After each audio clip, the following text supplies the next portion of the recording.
Albert Bandura was born on December 4th, 1925 in a small town in Alberta, Canada. Albert Bandura has fulfilled a very successful life. His family consists of his mother, father, as well as 5 siblings. His parents have been known for being keen about their children doing well in school. At a very young age, Albert Bandura learned the importance of self-direction. From elementary school all the way up to high school, the one school Albert was offered had very limited resources. These resources included teachers, which is how he learned to be independent and about self-direction. In 1949, he received his BA from the University of British Columbia. He discovered his career simply by fluke. He chose a psychology class as a filler for his curriculum. He then went on to the University of Iowa, where he earned his doctorate in 1952. In 1953, Albert Bandura accepted a teaching position at Stanford University, where he continues to teach today. While at the University of Iowa, Albert Bandura's interests in learning and behaviorism began to grow.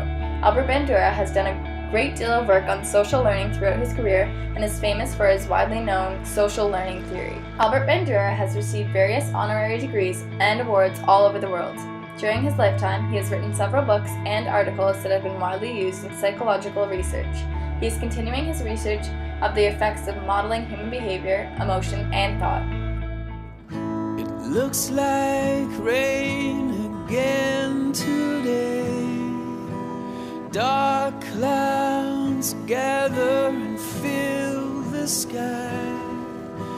Don't know how to talk to you, just know how to say goodbye. Have you actually got a driver's license? I don't think so.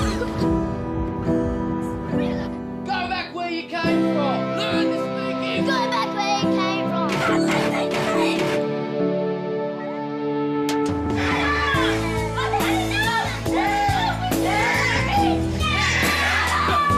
Is that what you think?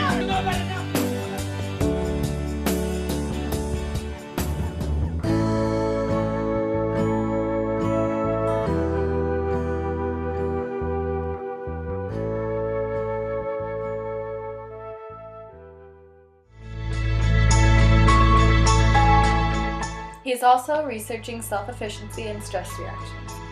Albert Bandura is most famous for his social learning theory, where he did his Bobo doll experiment in the 1950s.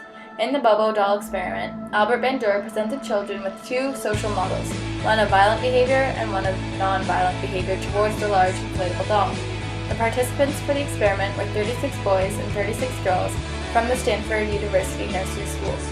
The children would be placed in a room without the model and were observed to see if they would imitate the behavior they had witnessed earlier. His predictions were the following. He predicted that children who saw an adult acting aggressively would be likely to act aggressively even when the adult model was not present. The children who saw the non-aggressive adult model would be less aggressive than the children who observed the aggressive model. Children would be more likely to imitate models of the same gender rather than opposite gender models. Boys would behave more aggressively than girls. After completing the experiment, he discovered all of his predictions to be true. As soon as the adult was no longer present, the children who had seen the violent model imitated their exact behavior. While determining whether children were influenced more by models of the same gender, they noticed boys were more likely to imitate physical acts of violence, while girls were more likely to imitate verbal aggression.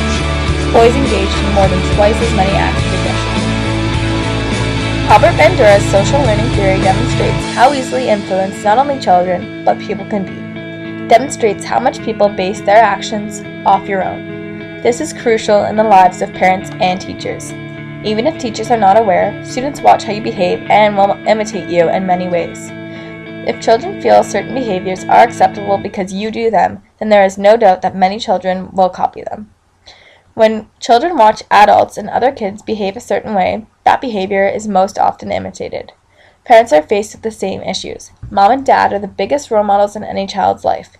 If they see mommy or daddy kicking or hear them swearing, they will think it is acceptable for them to do it as well. This is a great explanation as to why there are so many cycles of abuse or addictions in families. It is what they have been surrounded by. They are accustomed to the hitting or whatever it may be, and to them it is normal. Television commercials are also another great example of the effects of the social learning theory. Commercials suggest that eating a certain food or using a special face wash will make more people like us or gain us the attention of attractive people. We may model the behavior shown in the commercial or even buy the product being advertised. We are influenced into thinking we need certain materialistic items to improve our lives. This is why there are so many commercials using celebrities as their spokesperson. Their hope is for you to be influenced by these people. How easily we as humans can be influenced can be an amazing or a terrible thing. When there is a cycle of bad behaviors, it can be difficult to put it to an end. However, the same goes for the good, which is an even more difficult cycle to break.